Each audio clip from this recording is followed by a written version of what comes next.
Bonjour, bonjour, bonjour, ma soeur, bonjour, mon frère, bonjour, famille. Que le nom du Seigneur soit glorifié. En ces temps de la fin, le Seigneur nous permet, amen, de nous édifier, de nous encourager, de nous exhorter. C'est ce que la parole de Dieu nous recommande, alléluia, nous édifier réciproquement, quotidiennement, si je peux le dire comme ça, de nous exhorter. Cela vient de Dieu. Et moi, j'ai la paix quand je viens toujours devant toi. J'ai cette joie. Pour moi, exhorter mon frère, encourager ma soeur, c'est ma plus grande, c'est mon plus gros repas de la journée, de la semaine. Quand le Seigneur me permet d'être là devant toi pour t'encourager, pour t'apporter, pour nous encourager, parce que je ne t'encourage pas que je n'encourage pas que toi, je m'encourage aussi moi. Donc, quand je suis vraiment là devant vous, vraiment, je me sens vraiment béni, vraiment béni. C'est ma plus grosse bénédiction. Voilà, d'être un sujet de bénédiction pour mon frère, pour ma soeur, pour ma maison. Alléluia. Que le Seigneur nous bénisse encore et encore. Alléluia. Alors, j'aimerais partager cette courte pensée avec toi. Toi, ma soeur, qui es découragée. Tu es dans ton foyer et tu es découragé. En ce moment même, c'est que tu as ce que tu as en esprit, sinon à l'esprit, si je peux le dire comme ça, c'est de divorcer. Tu en as marre. Tu es fatigué. Je parle surtout à la sœur, à toi ma sœur. Tu es fatigué. Et tu te dis, mais jusqu'à quand ça va s'arrêter cette situation?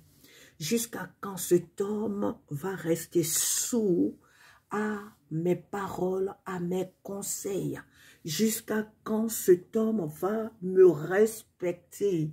Jusqu'à quand cet homme va comprendre que je suis à ses côtés pour son bien, que Dieu m'a mis à ses côtés pour son bien, pour notre bien, pour le bien de toute la famille? Jusqu'à quand cet homme va m'écouter? Et parce que tu as devant toi comme un mur, comme une muraille, alors tout ce que tu as dans ta pensée, la solution c'est le divorce. La solution c'est le divorce. Alors je viens t'encourager ce matin à ne pas divorcer parce que l'homme qui est là devant toi n'écoute pas tes conseils. Alléluia. Nous savons que la Bible nous dit que dans le cas des divorces, là où pour beaucoup d'interprétations, moi je n'affirme pas trop cette interprétation, mais comme souvent la plupart des hommes le disent, que le Seigneur a dit que en cas d'infidélité, sauf en cas d'infidélité, que cela est permis.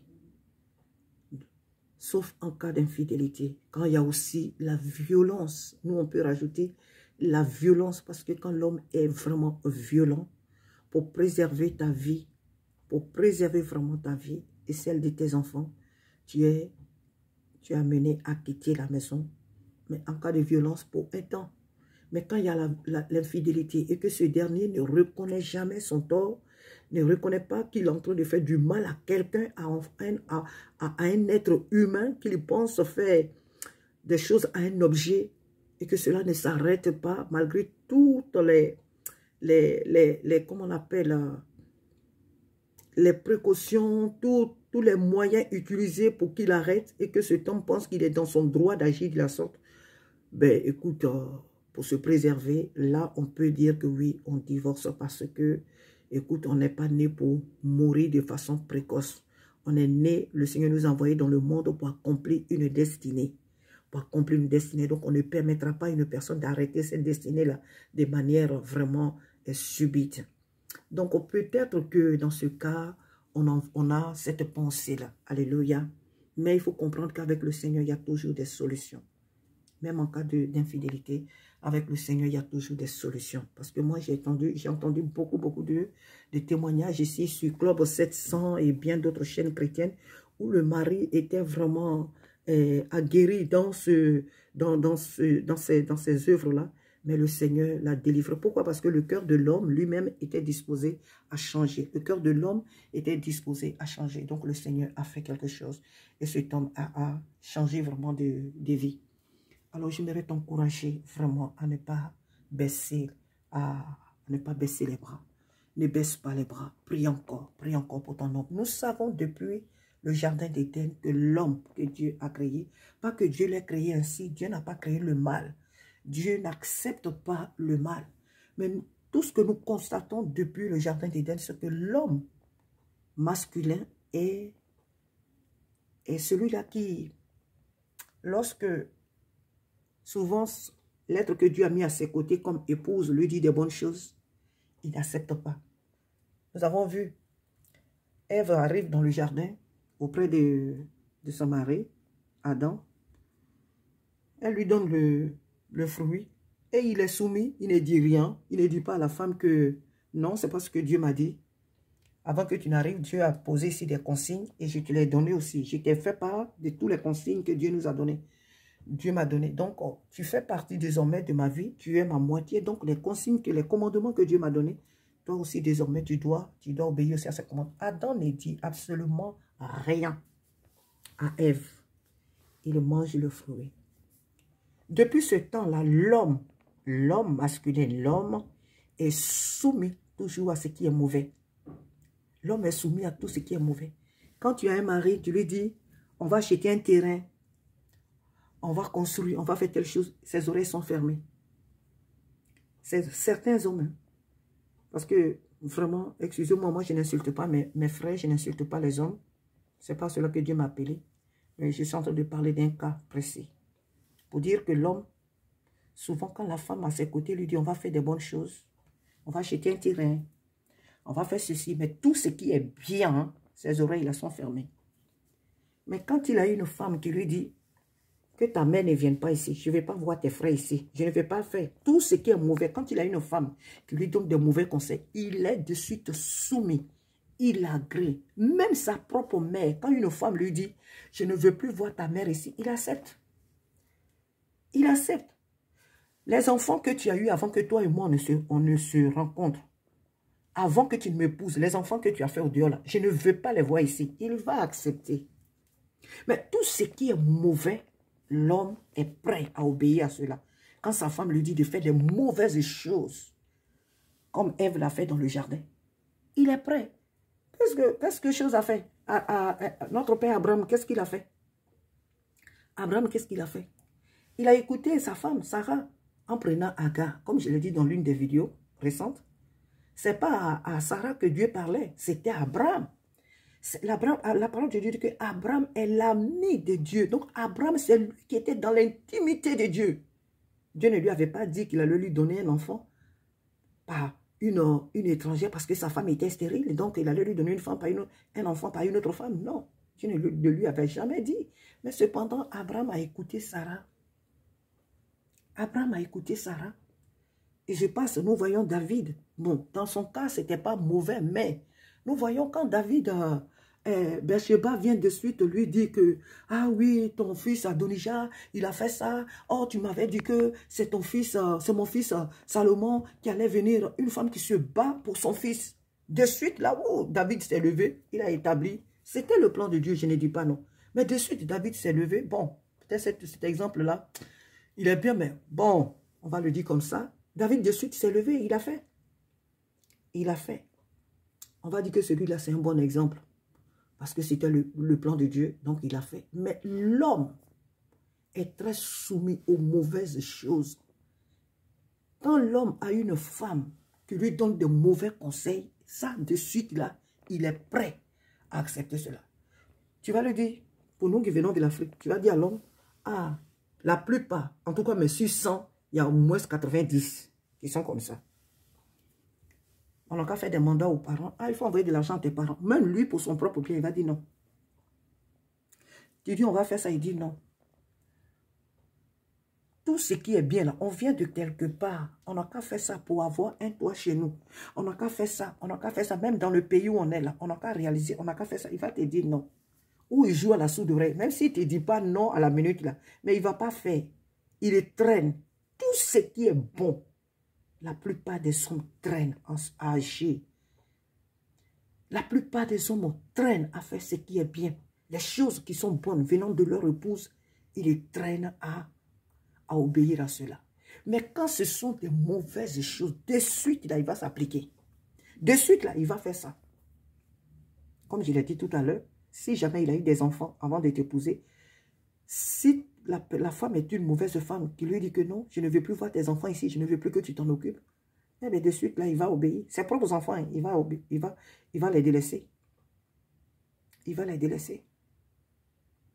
S'il a des frères, des soeurs qui sont chez lui, que la femme dit, moi, je ne veux plus voir tes frères ici, je veux que tes soeurs, je ne veux plus voir ta mère, je ne veux plus. Il va les mettre au dehors, il va les chasser. Ou il ne va même pas s'occuper d'eux. Si la femme l'empêche de s'occuper de ses parents, eh bien, il va obéir. Pour certains hommes, hein, pas tous, mais pour certains, il va obéir. Mais quand tu leur donnes de bons conseils, ils n'acceptent pas de suite, ils ne comprennent pas. Pour certains même, c'est plus tard, des années plus tard qu'il va... Ah, donc, ce que tu... Et puis encore, s'il est humble, c'est là, il va t'avouer que ce que tu avais dit, c'était une bonne chose. Sinon, ils n'acceptent pas. Ils sont très lents à comprendre les bonnes choses. Ils sont très lents à accepter les bonnes choses. Mais quand ces choses-là sont mauvaises, de suite, ils capitulent. Alors, j'aimerais t'encourager, ma soeur, à ne pas baisser les bras. À ne pas baisser les bras. J'aimerais t'encourager à demeurer ferme, à demeurer attaché au Seigneur. Si ce n'est pas un cas d'adultère, un cas de violence, un cas vraiment d'adultère et de violence, j'aimerais t'encourager, ma soeur, à demeurer dans la prière et ferme, vraiment attaché au Seigneur. Parce que le désir de Dieu n'est pas que vous divorcez. Le désir de Dieu n'est pas que vous abandonnez votre maison pour aller recommencer encore une autre vie, pour aller faire encore une autre vie ailleurs. Ce n'est pas le désir de Dieu, ce n'est pas honorable et ce n'est pas bien aussi pour l'éducation des enfants. Ça ne sera pas une bonne image que vous donnez aussi, un bon exemple que vous donnez à vos enfants. Alléluia. Demeure attaché au Seigneur. Remets cette situation entre les mains du Seigneur. Remets les oreilles de ton homme. Remets son cœur entre les mains du Seigneur et persévère dans la prière. Ne baisse pas les bras. Car l'homme est lent à accepter les bonnes choses. L'homme masculin est très très lent à accepter les bonnes choses.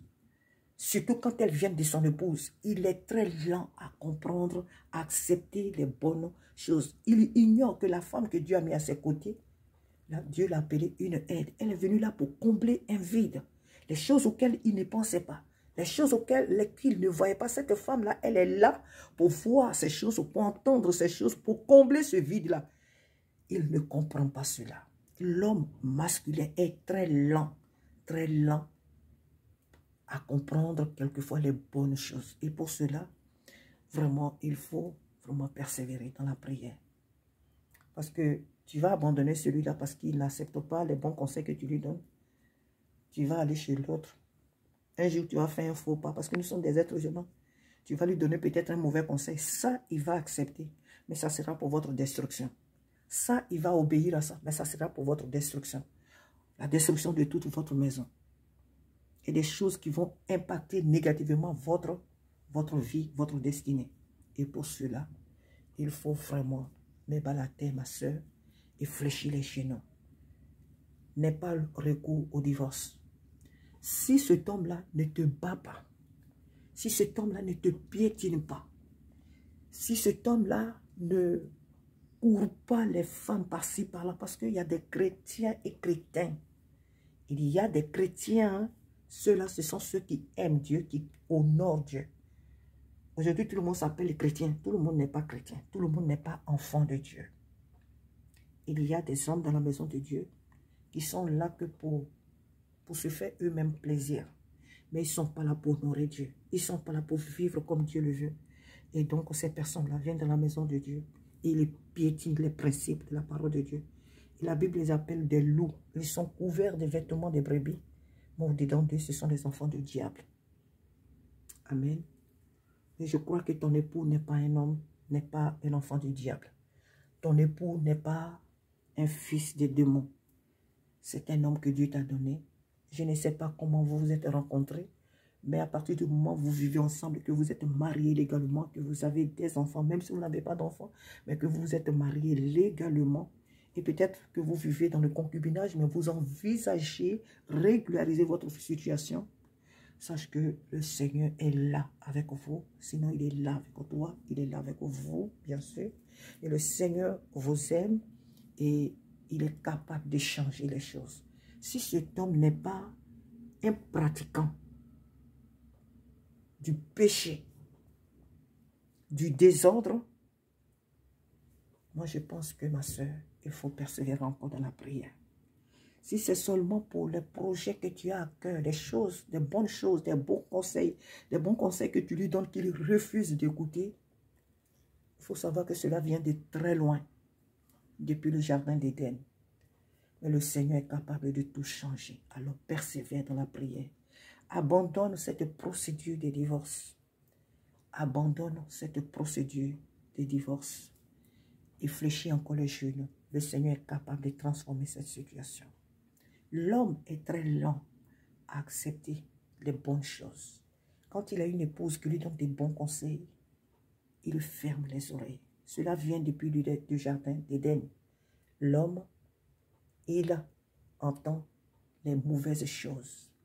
L'homme aime écouter les mauvaises choses. Quand un homme a une épouse qui lui donne de mauvais conseils,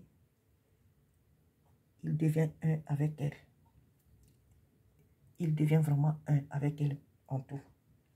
Mais quand il a une épouse qui lui donne des bons conseils, des conseils constructifs, il n'aime pas cela. Il accepte cela très difficilement. Donc, je t'exhorte, ma soeur, à persévérer dans la prière.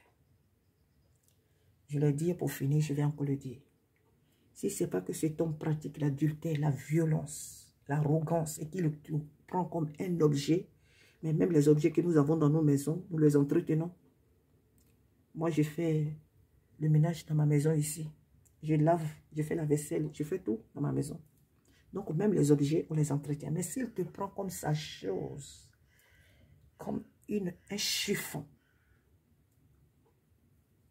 et que tu veux partir, moi, je ne te retiens pas.